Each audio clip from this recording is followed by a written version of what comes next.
मैं जंगल से लकड़ी काटने के लिए गया था तो देखा तो उधर से भरत अपनी चतुरंगी सेना लेकर हमारे ऊपर चढ़ाई करने आ रहा है भैया। पर आप बिल्कुल चिंता मत करिए। हे भाई, मुझको आज्ञा दो, भाई को अब समझूंगा मैं। अन्याय न्याय पर चढ़ता है, ये कैसे होने दूंगा मैं। भैया वैसे ही हृदय जल रहा है मछली माँ की करतूतों से। क्या दुख है राज छूटने का, पूछे कोई राजपूतों से। भैया इस पर भी वह संतुष्ट नहीं, सेना में लड़ने आता है। असहाय समझ मन में हमको घेरने पकड़ने आता है। नाथ रोकते रहे सदा, पर आज रोकना नहीं मुझे। सौगंध अब तो है मेरी, इस समय टोकना नहीं मुझे। यदि पुत्र सुमित्रा का हूँ मैं तो उसका गर्व मिटा दूंगा। श्री राम दुहाई चरणों की, पल भर में उसे सुना दूंगा। लक्ष्मण, इतना क्रोध क्यों? आखिर में भरत भी तो अपना ही भाई है। भाई भाई भाई कैसा भाई? भाई था जब वो निर्बल था, है आस्तीन का सापात भैया जो कभी भुजाओं का बल था। उससे कुछ बैर नहीं, झगड़ा है बुरे विचारों से। जिसवाने दांत तोड़ दूं तो कुछ खौफ नहीं फुटकारों से। सेवक का तो है धर्म यही, निज तत्पर होना सेवा में। स्वामी पर संकट आए तो न्यौछावर होना सेवा में। इसलिए हाथ में धनवा है, धनवा पर बाण चढ़ रहा है। शत्रुओं समझ जाओ रण में, लक्ष्मण का क्रोध बढ़ रहा है। भैया शंकर भी आकर मदद करे तो शंकर की ही साक्षी है। रण में उसको संघारूंगा जो रघुराई का बैरी है। भैया विंध्याचल हो जाए तूफान समुद्र से उठकर, परंतु भैया आज मैं भरत को मार ही डालूंगा। माताश्री, उसको राजमद हो गया है। वो जब से राजा बना है, सिर्फ राजसी के अहंकार में वो हमें और आपको मारने आ रहा है भैया, ताकि 14 वर्ष बाद जब हम पुनः अयोध्या वापस जाएं तो अयोध्या पर ना तो आपका शासन रहे और ना तो वहां लक्ष्मण उपस्थित रहेगा। भैया मुझे आज्ञा दो, मैं अभी उसका अहंकार उसका नष्ट कर दूंगा। हे अनुज लक्ष्मण, हाँ भैया, इतना क्रोध उचित और अनुचित को जानकर ही करना चाहिए। भरत मेरे प्राण के समान है, उसे राजमद कैसे हो सकता है? लक्ष्मण, भरत ही हो ही ना राजमद, बिनु हरि हरि पद पाए। कबहू की काजी सीकरन, क्षीर सिंधु बिनसाए। लक्ष्मण भैया जिस प्रकार दूध से भरे समुद्र में खटाई की कुछ बूंद डाल देने से उसका कोई प्रभाव नहीं होता है, उसी प्रकार अयोध्या जैसे एक छोटे से राज्य को पाकर भरत को राजमद नहीं हो सकता। क्योंकि अगर उसे त्रैलोक्य का भी राज मिल जाए तो भरत को राजमद नहीं हो सकता है। हे अनुज लक्ष्मण, माताश्री, इतना क्रोध करना भरत के ऊपर अच्छा नहीं है। मैं भरत को बहुत अच्छे से जानता हूँ। अनुज लक्ष्मण, माताश्री, पहले तो भरत, अनुज लक्ष्मण, पहले तो भरत बदल गया है, कुछ नहीं समझ में आता है। उस जैसा ते सुशील भाई हर जगह न पाया जाता है।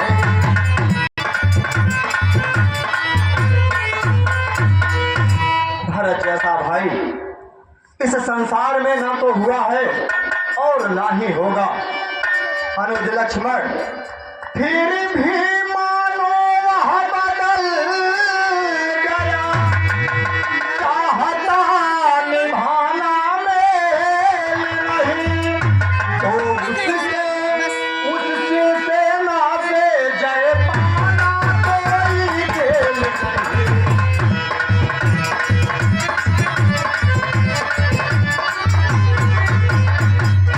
अयोध्या की चतुरंगिनी सेना के श्री लक्ष्मण, इसलिए क्रोध ना करो। हे अनुज लक्ष्मण, हाँ भैया। तुम निकले एक धनुष तुम पर, तब तक सन्मुख अड़ सकते हो। इतने दल वाले राजा से कब तक लड़ सकते हो।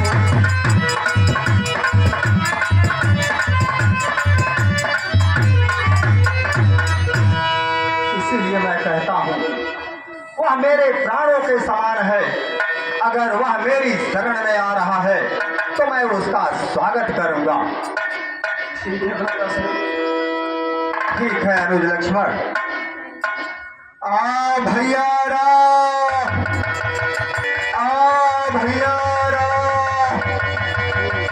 आ भैया रा।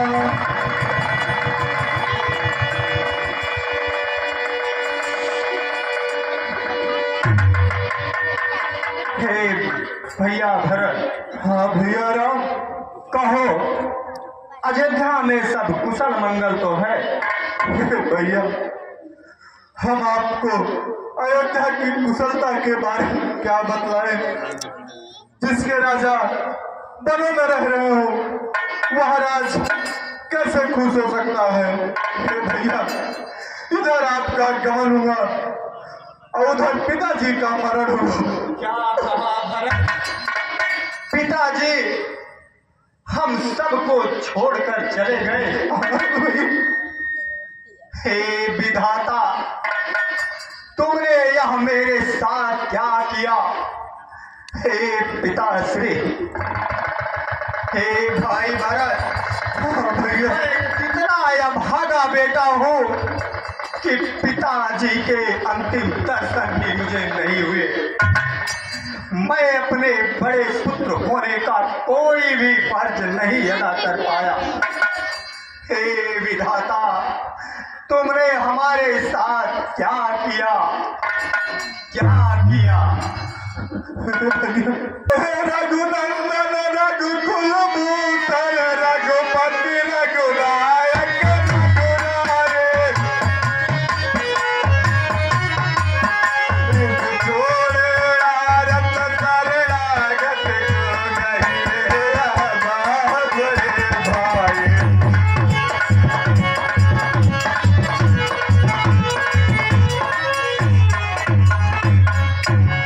माता से जो अन्याय हुआ है उसका पश्चाताप होने भाए जाता है दिल पर दिल, यह पाप और संताप होने।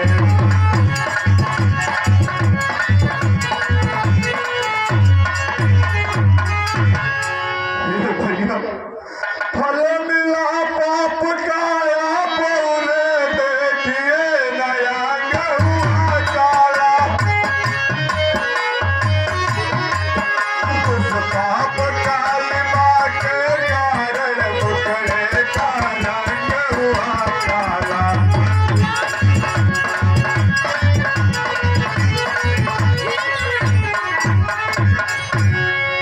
भैया, माता जी से जो अन्याय हुआ है उसका फल उनको मिल चुका है। हे भाई भरत। हाँ भैया, तुम अपने मन में मिथ्या गलानी ना करो और माता जी को कुछ भी दोष मत दो। मैं, हे भैया, हाँ भैया, मैं ईश्वर की शपथ खाकर कहता हूँ, तुम्हारे जैसा भाई इस संसार में मिलना दुर्लभ है। तुम्हारे स्मरण मात्र से ही सबके अहंकार पाप मिट जाते हैं। भाई, माता का इसमें कोई दोष नहीं है। माता कभी अपने पुत्रों का अमंगल नहीं चाहती है। माता को वही लोग दोष देंगे जिन्हें अपने गुरु से सच्चा ज्ञान नहीं प्राप्त है। इसलिए भाई, माता के विषय में ऐसे कट शब्द ना कहो। जो थे अवध के राजा है वे चले अवध का राज करे। सासुर घर में हम दो भाई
वापस चलिए।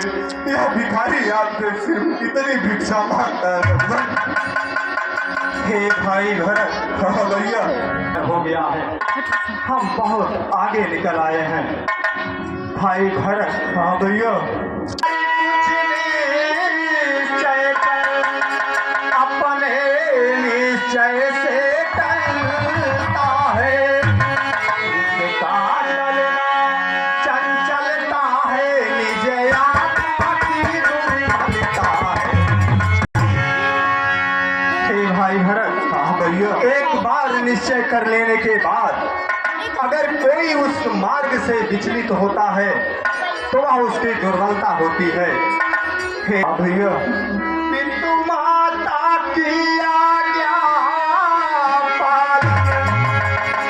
भाई भरत, हाँ भैया, मेरे लिए कोई वनवास का मार्ग किसी राज सिंहासन से कम नहीं है, इसलिए तुम्हें किसी प्रकार की कोई चिंता नहीं करनी चाहिए, क्योंकि वनवास हमारे लिए कयासे पथ पर पहुंचाना है।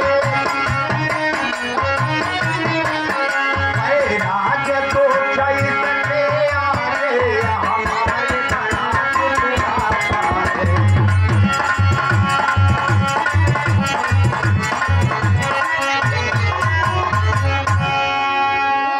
वनवास, इसके लिए अयोध्या का राज्य भी बहुत कम है, क्योंकि मुझे यहाँ ऐसे ऐसे ऋषियों मुनियों के दर्शन होंगे जिनका दर्शन देवताओं के लिए भी बड़ा दुर्लभ होता है। हे भाई भरत, हाँ भैया, हम दोनों का धर्म यही है कि मैं अपने धर्म का पालन कर रहा हूँ, तुम अपने धर्म का पालन करो। पिताजी की यही इच्छा थी और दूसरा भाई वन में रहेगा। भैया, जेठे भ्राता के होते छोटा नाराज कर सकता है। यदि करता है तो है अधर्म, यह धर्म शास्त्र की आज्ञा है। मेरे भैया, जब बात अधर्म धर्म की हो तो कर्मशील का कर्म करे। ये भाई आज्ञा देते हो, यह भाई भरत धर्म करे।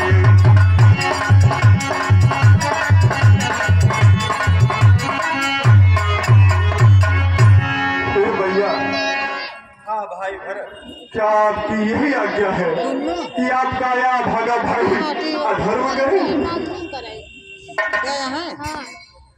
हाँ भैया, मैं तुम्हें अधर्म करने के लिए कैसे कह सकता हूँ? हमारे पूर्वजों ने धर्म को धारण करने के लिए जितनी कठिनाइयों का सामना किया है, उन्होंने जितना बलिदान दिया है, उससे हमारे रघुकुल की कीर्ति की ऊंचाई बहुत ऊंची हो गई है, तीनों लोकों में है। हे भैया भरत, हाँ भैया, सीता भी चाहरी चांदना रे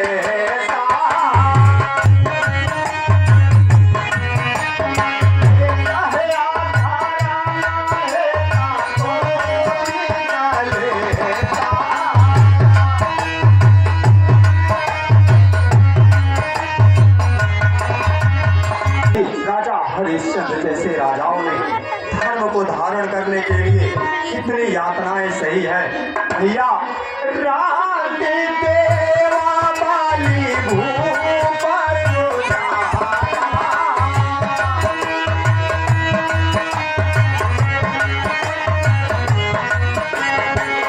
धर्म धारे हूँ काहे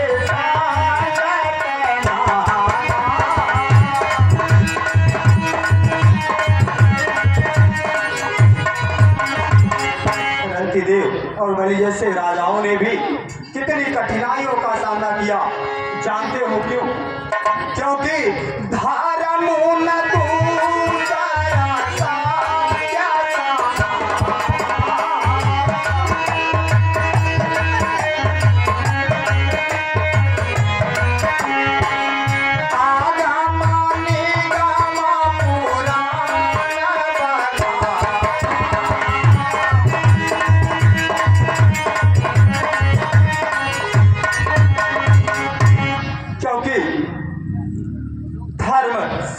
समान है, इससे बड़ा कुछ भी नहीं है।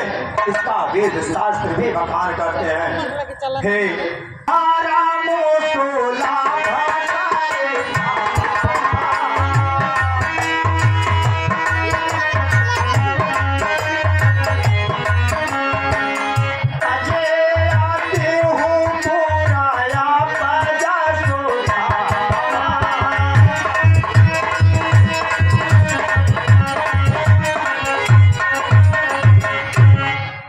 सबको तो यह मार्ग बड़ी सरलता से मिल गया है। अगर हम इस मार्ग से विचलित हो गए तो हमारी कीर्ति मिट्टी में मिल जाएगी, उसका कोई भी अस्तित्व नहीं रहेगा। हे भैया भरत, हमारे पूर्वजों ने जो हमारे सूर्यवंश की कीर्ति को इतना ऊंचाई तक पहुंचाया है, उसे मैं अधर्म करके तुम्हें मिट्टी पर नहीं लाने दूंगा। हे भैया भरत, मैं कभी न दूंगा तुम पाप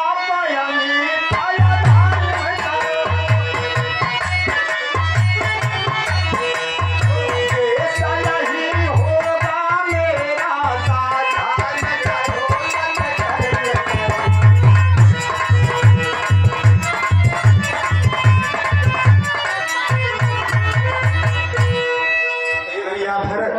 मेरा मैं तुम्हें अधर्म करने के लिए कैसे कह सकता हूँ, परंतु भैया मेरी भी बातों को ध्यान से सुनो।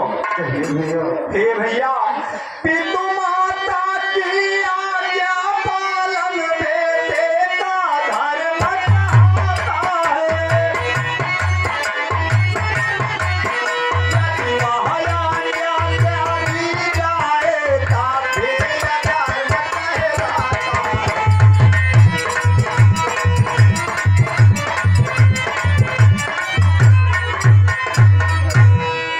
पिता के वचनों का पालन करना तो बेटे का परम कर्तव्य और धर्म होता है। हे भैया, भैया पिताजी के वचनों का पालन करना मेरा कर्तव्य है और माता की इच्छा का अनुसरण करना तुम्हारा कर्तव्य है। इसलिए हे भैया, हम दोनों का कर्तव्य इस समय यही है कि हम दोनों अपने अपने कर्तव्य का पालन करें। हे भैया भरत, जब प्रश्न अधर्म धर्म का है तो कर्मशील क्या कर्म करे। भाई तुम्हें यही अपील है, भाई राम धर्म करे।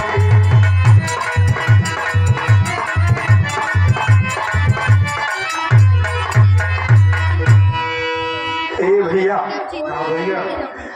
जिस पिताजी ने अपने वचन का पालन करने के लिए अपने प्राण समान बेटे का त्याग कर दिया, उस बेटे के वियोग में अपने प्राण को त्याग कर दिया, तो उस वचन का पालन करने के लिए हम चारों भाइयों का इस समय क्या धर्म है।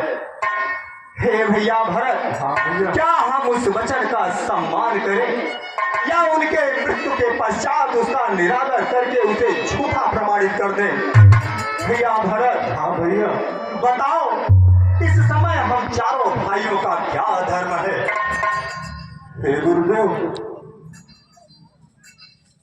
अब आप ही बताइए। हाँ गुरुदेव, तुम्हारे ज्ञान और धर्म के प्रेम को देख के मेरे मन की चित्त वृत्तियां शांत हो गई, मेरी वाणी भी विराम दे रही, मेरे बुखार में निवलने से तोड़ा नहीं जा रहा। मैं हे गुरुदेव, मैं धर्म संकट में हूँ, कृपा करके मेरा मार्गदर्शन करिए। हे पुत्र राम। हाँ गुरुदेव। वह 14 वर्ष रहे वन में, तुम 14 वर्ष अयोध्या में।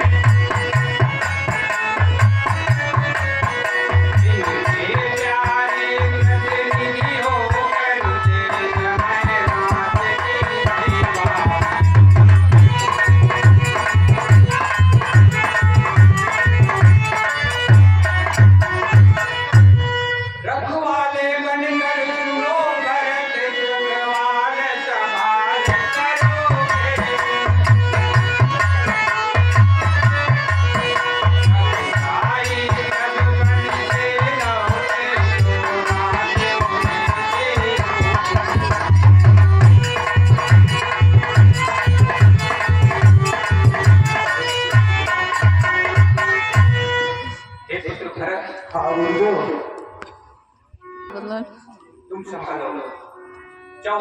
वर्ष के पश्चात जब राम वंश लौटेंगे तो सहर्ष उनके राज्य को तुम उन्हें अर्पित कर देना। हे भैया राम, हाँ भैया भरत, कहिए आपकी जो आज्ञा है वो मुझे स्वीकार है। बताइए आपकी क्या कहना है।